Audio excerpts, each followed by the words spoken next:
शिव यानी महाकाल, भोलेनाथ, शंभु, नीलकंठ और न जाने ऐसे कितने नामों से पुकारे जाने वाले शिव की महिमा के बहुत से किस्से धार्मिक किताबों में मिलते हैं। शिव आदि है और अंत भी, अर्थात शिव सृष्टि के कण कण में विद्यमान है। शिव महिमा से कोई व्यक्ति अछूता नहीं है और इसी चमत्कार को चित्रित करने के लिए यह कहानी भगवान की कहानी लिखी गई है, जो आपको धार्मिक ज्ञान के सागर में स्नान करने को विवश कर देगी। एक शहर था जहां बहुत बड़ा मंदिर था। मंदिर में भक्तों का तांता हमेशा लगा रहता था।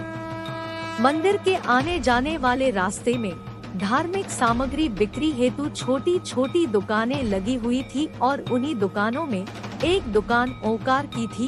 वह शिव का अटूट भक्त था। वह कई घंटों शिव की पूजा में लगा रहता था। दुकान में वह और उसका छोटा बैठा करते थे। उसका बेटा कार्तिक, जो कि केवल 8 वर्ष का था। हालांकि कार्तिक दुकान के काम के साथ साथ अपनी पढ़ाई में भी बराबर ध्यान देता था, जिस वजह से वह अपनी सभी कक्षाओं में अच्छे अंकों से उत्तीर्ण होता आया था। ओंकार अपने बेटे से बहुत प्यार करता था। ओंकार की पत्नी कार्तिक को जन्म देते ही दुनिया छोड़ चुकी थी। बचपन से कार्तिक को ओंकार ने माँ और बाप दोनों का प्यार दिया था। कार्तिक अपने पिता का आज्ञाकारी बेटा था। वह घर के काम के साथ साथ दुकान का भी काम संभाल लेता था। उनकी जिंदगी बहुत मजे से चल रही थी। लेकिन एक दिन नगर निगम का ऐलान होता है कि मंदिर परिसर से सभी दुकानें हटाई जाएंगी। इसका सीधा मतलब था, जिसकी स्वयं की जमीन होगी वही यहाँ धंधा कर सकता था। ओंकार अपने घर में पूजा कर रहा था।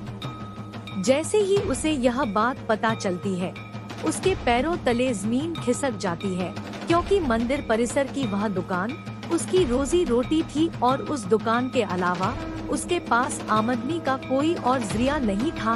वह तुरंत भगवान शिव के सामने बेसुध होकर लेट जाता है। ओंकार की आंखों में आंसू आ जाते हैं और वह शिव भगवान से कहता है, क्यों दे रहे हो मुझे इतनी तकलीफ प्रभु? क्या मैंने कोई पाप किए थे? कुछ देर बाद ओंकार शिव भगवान के सामने हाथ जोड़कर खड़ा होता है और अपनी दुकान की तरफ भागता है। सभी दुकानदारों को दुकान से सामान खाली करने के लिए एक दिन का समय दिया जाता है, जिसके लिए लाउड स्पीकर से लगातार सारे मंदिर परिसर में सरकारी ऐलान होता रहता है। सरकार के इस फैसले का सभी विरोध कर रहे होते हैं, लेकिन मंदिर में भक्तों की संख्या बढ़ने की वजह से रोड का चौड़ीकरण करना अनिवार्य था। हालांकि प्रशासन ने मंदिर से थोड़ा दूर एक सरकारी जमीन में दुकानें बनाने की इजाजत दे दी थी, लेकिन उन जमीनों को लीज पर दिया जाना था और लीज की रकम लगभग जमीन की कीमत के बराबर ही पहुंच रही थी, जो कि ओंकार की पहुंच से बाहर थी। ओंकार दुकान के अलावा कुछ और काम नहीं कर सकता था, इसलिए वह लीज पर जमीन लेने के लिए आवेदन भर देता है और 2 ही दिनों के अंदर उसे 35% राशि जमा करवाने का नोटिस मिलता है। उसने कई सालों से दुकान से पैसे कमा कर जोड़े थे, इसलिए उसके पास लगभग आधी राशि तो उपलब्ध थी। इसलिए वह 2 दिन के अंदर 35% रकम जमा करवा देता है और बाकी का बचा हुआ 15 दिनों के अंदर जमा करवाने का समय दिया जाता है।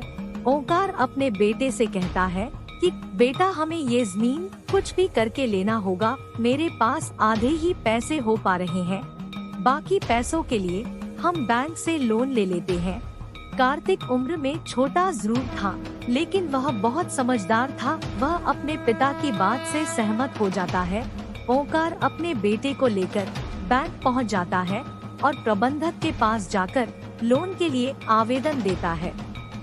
ओंकार अपनी दुकान में बैठने को कहता है और जल्दी से उनके लिए चाय नाश्ते का इंतजाम करता है। और जैसे ही वह व्यक्ति ओंकार से उसकी दुकान के हाल चाल पूछते हैं, तो वह अपना दुखड़ा रोने लगता है।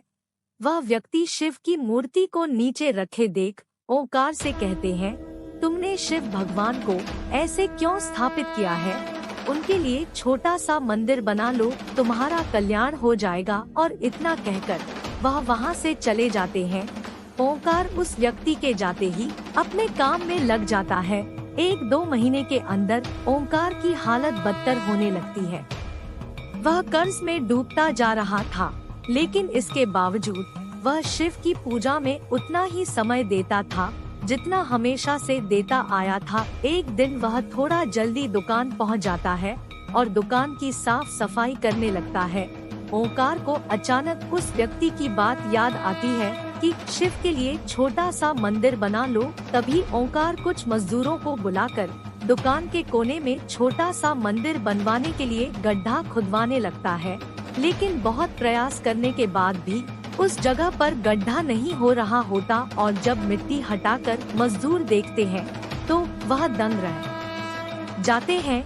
उन्हें एक विशाल शिवलिंग का ऊपरी हिस्सा दिखाई दे रहा होता है और जैसे ही वह किनारे किनारे मिट्टी हटाते हुए गहराई तक जाते हैं तो सभी के पसीने छूट जाते हैं, क्योंकि यह कोई साधारण शिवलिंग नहीं था। इसका आकार बहुत विशाल था और इसका पत्थर फौलाद से भी मजबूत था। शिवलिंग निकलते ही दुकान के चारों तरफ से हजारों लोगों की भीड़ जमा हो जाती है। दूर दूर से लोग वहां शिवलिंग देखने पहुंच जाते हैं। शिव की इतनी बड़ी मूर्ति जमीन के अंदर से निकलते ही खनिज विभाग के लोग उसे जब्त कर लेते हैं। शिवलिंग को मंदिर की संपत्ति मानकर मंदिर में स्थापित कर दिया जाता है, लेकिन मूर्ति निकलने की वजह से ओंकार की दुकान की कीमत आसमान छूने लगती है। सभी ग्राहक उसी दुकान से सामान लेने के लिए लाइन लगाने लगते हैं। दरअसल लोग उस जमीन को शिव जन्मभूमि का अंश समझने लगे थे।